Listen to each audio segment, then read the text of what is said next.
Your Honors, and may it please the Court. My name is Brian Gibbons, and I represent Petitioner Elizabeth Norton. If this Court finds that state action has been met, it must now determine whether Elizabeth Norton's Facebook page constitutes government speech, and if not, whether her actions on that page constituted impermissible viewpoint discrimination in violation of the First Amendment. Just last year, this court provided that social media was one of the most powerful tools, the most powerful mechanisms for private individuals to have their voices heard. This court must encourage elected officials to utilize social media in order to hear these voices, and should therefore put in place reasonable safeguards to ensure that elected officials may use reasonable discretion in preserving their social media pages for their intended purposes. This court should reverse the holding of the 14th Circuit for two reasons. First, Elizabeth Norton's Facebook page constitutes government speech.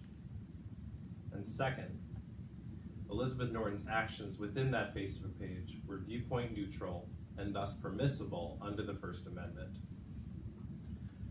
Turning to my first point, Elizabeth Norton's Facebook page constitutes government speech. Government speech doctrine stands for the proposition that the government must be able to effectuate its own policies how it sees fit. When the government is speaking out Doesn't this kind of contradict your co-counsel's statement that this was a Facebook profile for personal use and now you're calling it government speech? I'm confused. Your Honor, it does appear contradictory. If this court finds that state action has been met, petitioner must then argue that it follows that her Facebook page must be analyzed as government speech. So if we disagree with your co-counsel, you lose, your point doesn't matter? Your Honor, if this court finds that state action has been met, the petitioner simply is arguing in the alternative that if this court finds that her Facebook page constitutes state action, then the same principles and safeguards that apply to government speech should then apply to her Facebook page.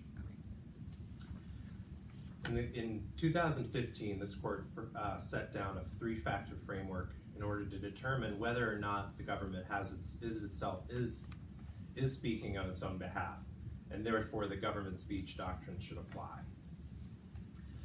These three factors include whether the medium has long been used by the public to speak, has long been used by the government to speak to the public, whether a third-party observer would reasonably and routinely observe this speech as being made on the government's behalf, and the third factor centers on whether the government has exercised final approval authority over the speech in question. In this case, petitioner concedes that Elizabeth Norton has not, or the government itself has not generally used Facebook and has not long been used to speak to the public. However, as shown on page 14 of the record, Elizabeth Norton opened up her Facebook page to speak to the public from the first day after her inauguration. She changed the title to Governor Elizabeth Norton. She changed the privacy settings to public. And as evidenced on page 14 and 15 of the record, she utilized But how is this using her, isn't there a state of Calvada government website? Or government Facebook page? Yes, Your Honor. So wouldn't that be government speech? Yes, Your Honor. So you're saying that we have two forums here, or we have two Facebook pages here, and both of them constitute government speech? Correct. If it is state action?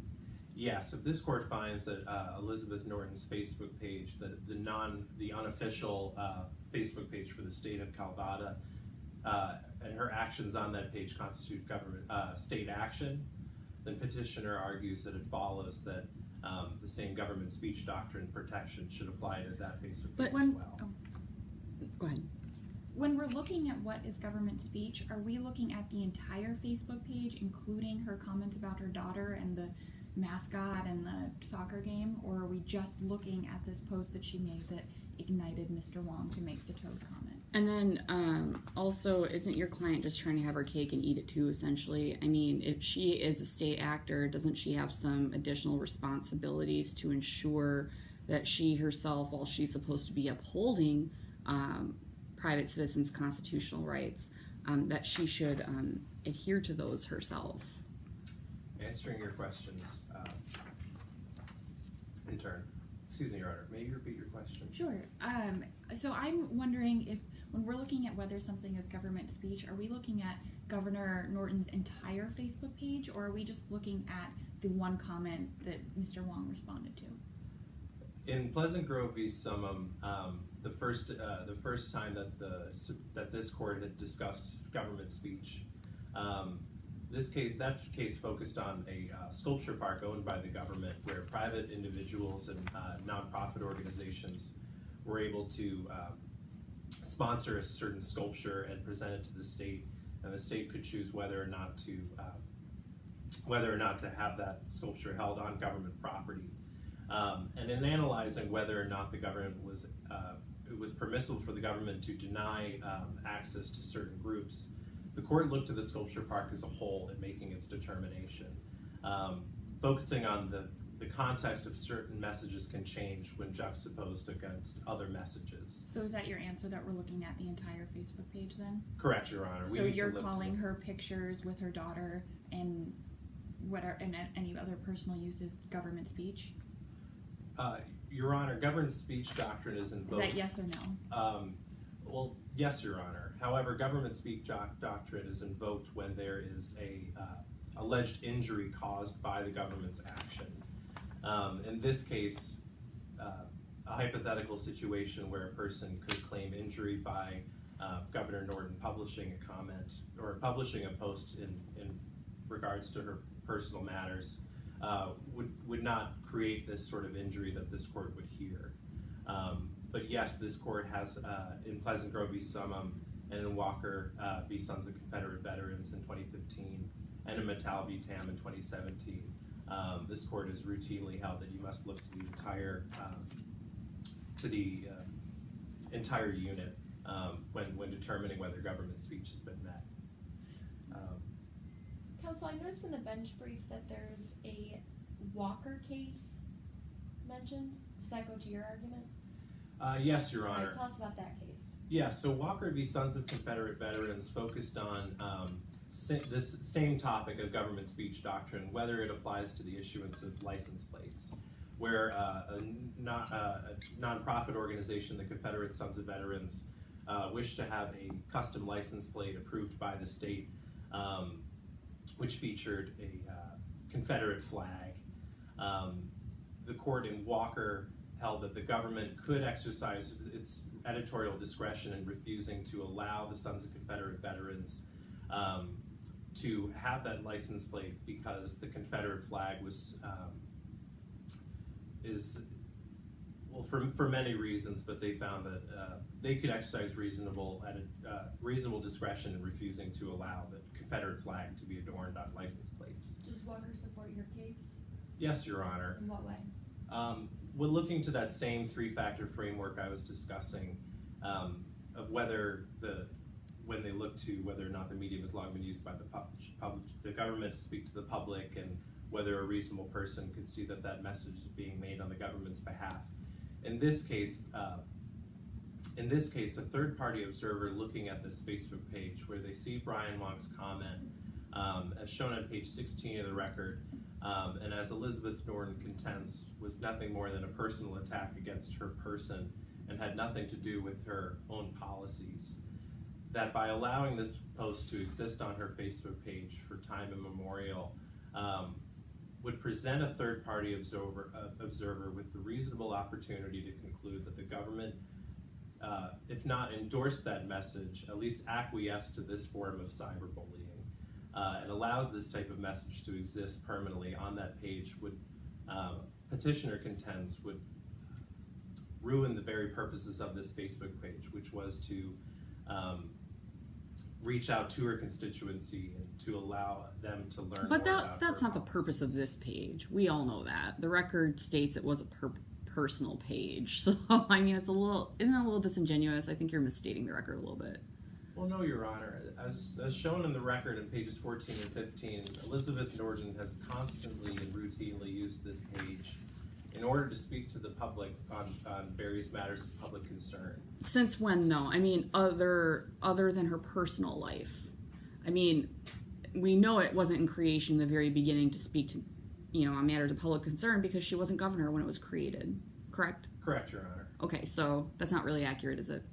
Well, as long as Elizabeth Norton has embodied the government, as long as she has been, as the governor, the day after her inauguration, as shown in the record, she used the Facebook primarily to address matters of public concern. So in a sense, her cabinet and her administration has long used Facebook to communicate with the public. And furthermore, her administration has exercised full final approval authority over the message. Facebook in itself allows users to delete comments, ban users, basically. Isn't it really your argument here in terms of government speech that we should only look to the actual speech itself that's the subject of this suit? I mean, isn't that really what the crux of your argument is? Isn't your co-counsel arguing totality of circumstance, whether it's the personal page, and you're just arguing whether this particular speech at issue was essentially quelled? Isn't that your argument? Your Honor, Petitioner argues that by characterizing Elizabeth Norton's Facebook page as government speech, this court must extend the safeguards that they held back in Pleasant Grove v. Summum and Walker v. Sons of Confederate Veterans. Elizabeth Norton did not seek out to chill Brian Wong's speech. She sought out to limit the discussion to substantive policy initiatives and to engage her constituency. But didn't she call it a nasty gram? Correct. I mean, I feel like she was like personally offended, and so she quelled this guy's speech. And also, I mean, at the end of the day, this is not a really, okay, I would not like to be called a toad, but it's not the worst thing I've ever seen. I mean, shouldn't she just get a bit of a thicker skin? I don't even see why we're here today. And she's also, to go along with that, she's a public official. Isn't Right. she inviting criticism? Look at the president, for an example. Correct, Your Honor. Elected officials do invite criticism, and yes, this court has long held that elected officials are held to a lesser standard or a higher standard when it comes to issues of libel and slander, etc.